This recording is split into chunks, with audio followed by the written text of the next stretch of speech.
Hello दोस्तों, आप सबका फिर से स्वागत है उत्तराखंड समाचार की इस नई वीडियो में। तो यहाँ पर आप सभी के लिए हम लेके आए महत्वपूर्ण खबरें। पहली अपडेट है, मंगलवार को प्रदेश में मिले 43 नए कोरोना मामले, कुल संक्रमितों की संख्या हो गई है 400। जी हाँ दोस्तों, आप सभी को बता दें, मंगलवार को प्रदेश में कोरोना संक्रमण के 43 नए मामले सामने आए हैं, जिसके बाद अब राज्य में संक्रमितों की संख्या 400 पहुँच गई है।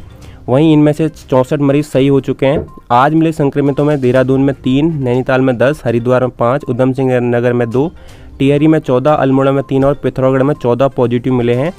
उत्तराखंड में सोमवार को 40 नए कोरोना संक्रमित मामले मिले थे। इनमें एक पौड़ी जिले के पाबौ में एक मृतक की सैंपल रिपोर्ट भी पॉजिटिव आई थी, जबकि नैनीताल और हरिद्वार में जिले में 9 नए कोरोना पॉजिटिव मिले थे। पौड़ी में विकासखंड पाबौ के पिपली गांव में होम क्वारंटीन के दौरान मृत व्यक्ति का कोरोना सैंपल पॉजिटिव आया था। सोमवार को प्रशासन ने पूरे गांव को होम क्वारंटीन कर सीज कर दिया। प्रशासन और स्वास्थ्य विभाग ने परिजन, पीएम करने वाली स्वास्थ्य टीम, पंचनामा भरने वाली पुलिस टीम और पंचों का सैंपल जांच के लिए ले लिया है। वहीं स्वास्थ्य विभाग मृत व्यक्ति की मौत का कारण टीबी बता रहा है। जी हाँ दोस्तों, आप सभी को बता दें, यहाँ पे ये जो व्यक्ति मरा था वो टीबी की वजह से मरा था और इसका जो कोरोना सैंपल आया था वो पॉजिटिव आया था। तो आज यहाँ पे मंगलवार को 43 नए मामले देखने को मिले हैं। इसी के साथ राज्य में कुल संक्रमितों की संख्या हो चुकी है 400।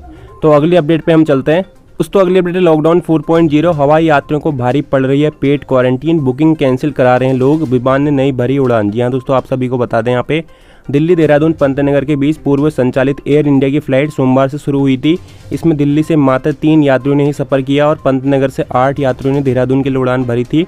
वहीं मंगलवार को स्पाइस जेट दिल्ली से देहरादून 41 यात्री आए और 34 यात्री वापस गए। स्पाइस जेट का विमान सुबह 8 बजे पहुंचा। सभी 41 हवाई यात्रियों को क्वारंटीन कर दिया गया है। मंगलवार को दिल्ली से देहरादून और पंतनगर के लिए 54 टिकट बुक हुए थे, जिनमें 52 यात्रियों ने बुकिंग कैंसिल करवा दी, जबकि पंतनगर से देहरादून और दिल्ली के लिए 39 टिकट बुक हुई, जिनमें से 33 बुकिंग कैंसिल करवा दी गई। इसके चलते एयर इंडिया को इस हवाई मार्ग पर फ्लाइट निरस्त करनी पड़ी। बता दें कि कोरोना वायरस के संक्रमण की रोकथाम के लिए भारत सरकार ने 25 मार्च से देश में लॉकडाउन लागू होते ही घरेलू और अंतर्राष्ट्रीय उड़ानों पर प्रतिबंध लगा दिया था। लॉकडाउन 4.0 लगते ही सरकार ने सोशल डिस्टेंसिंग और लॉकडाउन नियमों का सख्ती से पालन करते हुए 25 मई से देश में घरेलू विमानों के संचालन की अनुमति दी थी। सरकार ने विमानन कंपनियों को 3 माह तक किराया नहीं बढ़ाने सहित 40% टिकटों की बिक्री सस्ती दरों पर करने के निर्देश दिए हैं। साथ ही हवाई यात्रा अवधि के हिसाब से किराया भी निर्धारित किया गया है। इसमें एक शर्त रखी गई है कि राज्य अपने हिसाब से यात्रियों को उनके खर्च पर 7 दिनों के लिए क्वारंटीन या होम क्वारंटीन करने के लिए बाध्य होंगे। इस प्रकार यात्रियों को यदि 7 दिनों के लिए होटल में उनके ही खर्च पर क्वारंटीन किया जाए तो उन पर लगभग 20 से 30 हज़ार रुपये का अतिरिक्त बोझ पड़ेगा। अतः उनका हवाई यात्रा से मोह भंग होना स्वाभाविक है। एयरपोर्ट डायरेक्टर SK सिंह ने बताया कि हवाई यात्रियों को पेड क्वारंटीन करने के संबंध में आदेश के कारण लोग बुकिंग निरस्त करवा रहे हैं, जबकि पंतनगर से देहरादून का किराया मात्र 600 रुपये 1000 रुपये के बीच है। वहीं देहरादून से दिल्ली के बीच 2 से 3 हज़ार रुपये है। जिन राज्यों में होम क्वारंटीन की व्यवस्था की गई है वहां हवाई सेवाएं सफलतापूर्वक संचालित हो रही हैं। मंगलवार को यात्री संख्या कम होने के चलते विमान ने दिल्ली से उड़ान नहीं भरी। तो यहाँ पर ये कारण माना जा रहा है कि यहाँ पे जो भी लोग बुकिंग करवा रहे हैं, यदि वो होटल वगैरह में रहना चाहते हैं तो उनको जो है उन पर 20 से 30 हज़ार रुपये का खर्चा आएगा। तो इसी कारण से बुकिंग कैंसिल करवा दी जा रही है। अगली अपडेट पे हम चलते हैं दोस्तों। अगली अपडेट है, कोरोना वायरस इन उत्तराखंड प्रदेश में 17 हुई कंटेनमेंट जोन की संख्या, सभी गतिविधियों पर पूर्ण प्रतिबंध। जी हाँ दोस्तों, आप सभी को बता दें, उत्तराखंड में कोरोना संक्रमण को रोकने के लिए हरिद्वार जिले में 4 नए क्षेत्रों को कंटेनमेंट जोन घोषित किया गया है। अब प्रदेश में कंटेनमेंट जोन की संख्या 17 हो गई है। वहीं देहरादून के चमन विहार कॉलोनी को कंटेनमेंट जोन से बाहर किया गया है। केंद्र सरकार ने कोरोना संक्रमण की रोकथाम के लिए जिला अधिकारियों को कंटेनमेंट जोन घोषित करने का अधिकार दिया है। हरिद्वार जनपद में लक्सर क्षेत्र के मुंडाखेड़ा कला, दुर्गापुर और ग्राम दबकी और रुड़की की आदर्श कॉलोनी को कंटेनमेंट जोन घोषित किया गया है। इन्हें मिलाकर देहरादून, उधम सिंह नगर और हरिद्वार जिले में कंटेनमेंट जोन की संख्या 17 हो गई है। अपर सचिव युगल किशोर पंत ने बताया कि प्रदेश में कोरोना संक्रमण के मामले बढ़ने से नए कंटेनमेंट जोन चिन्हित किए जा रहे हैं।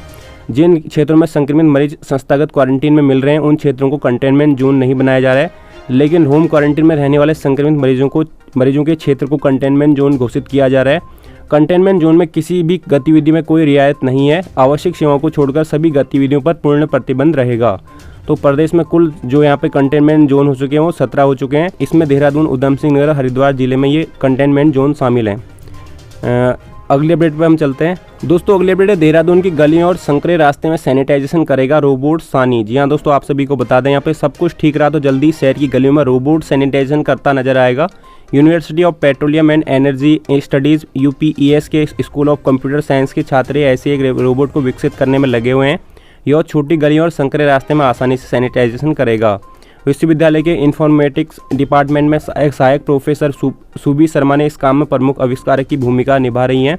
बीटेक अंतिम वर्ष के छात्र नीला आडवाणी सह आविष्कारक के रूप में उनका साथ दे रहे हैं। आविष्कारों ने इस रोबोट का नाम सानी रोबो रखा है। तो जल्दी अगर सब कुछ ठीक रहा तो ये रोबोट जो है शहर की गलियों में सैनिटाइजेशन करता नजर आएगा। अगली अपडेट पे हम चलते हैं। तो अगली अपडेट है, बोर्डिंग स्कूल भी बनाए जा सकते हैं क्वारंटीन सेंटर। जी हाँ दोस्तों, आप सभी को बता दें, राजधानी दून के बोर्डिंग स्कूलों को भी क्वारंटीन सेंटर बनाया जा सकता है। इसके लिए सरकार बोर्डिंग स्कूलों का अधिग्रहण करने की तैयारी कर रही है।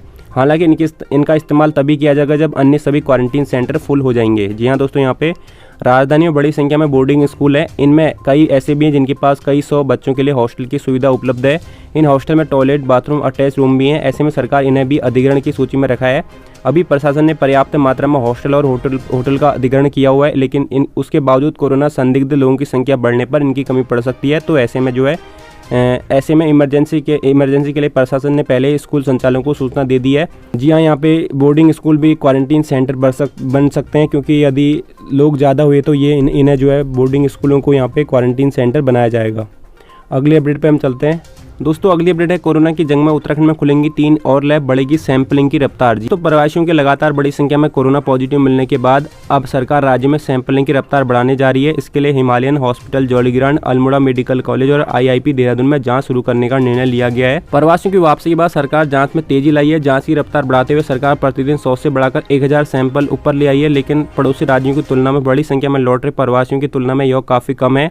राज्य में बीते 20 दिन में 1,54,000 से अधिक प्रवासी लौट चुके हैं। इनमें से अभी 4,000 के करीब सैंपल जांच को भेजे गए हैं। स्वास्थ्य विभाग के अधिकारियों ने बताया कि जांच का दायरा एक दिन में 3 से 4,000 पहुंचने के लिए प्रयास किए जा रहे हैं, ताकि संक्रमित लोगों की पहचान जल्दी से जल्दी की जा सके। उत्तराखंड में देश में इस महामारी की शुरुआत में जाँच की रफ्तार बहुत कम रही। फरवरी अंत में अभी तक राज्य में लगभग 18,000 सैंपलों की जाँच हो पाई है। तो यहाँ पर 3 और लैब नई खुलने वाली हैं, जिनमें भी जो है जांच की जाएगी। ये जो है Himalayan hospital Jolly Grant, Almora medical college और IIP देहरादून में खोले जाएंगे। तो गाइस, ये कुछ महत्वपूर्ण खबरें थी आप सभी के लिए। अगर आपको वीडियो पसंद आई है तो लाइक और शेयर जरूर करिएगा। मैं मिलूंगा नेक्स्ट वीडियो में, तब तक के लिए बाय। Thanks for watching.